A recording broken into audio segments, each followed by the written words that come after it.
Speak sponsored by rxcardclub.com.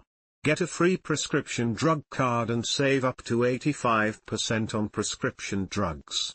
rxcardclub.com. Therapy dogs ease loneliness among people hospitalized for mental illness. Mednews, a new study found that regular visits by therapy dogs can help ease the loneliness and isolation of patients hospitalized for treatment of mental disorders, aiding their recovery.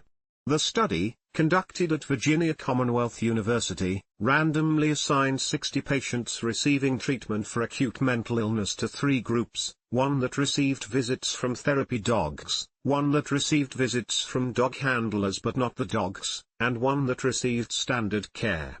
Participants visited by the therapy dogs showed the biggest reductions in loneliness on average, though loneliness decreased in all 3 groups over time.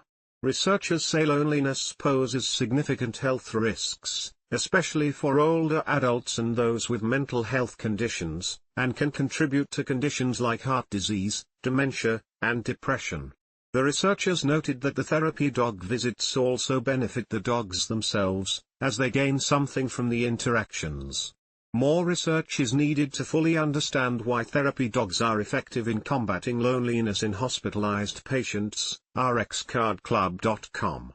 Get a free prescription drug card and save up to 80% on prescription drugs. /speak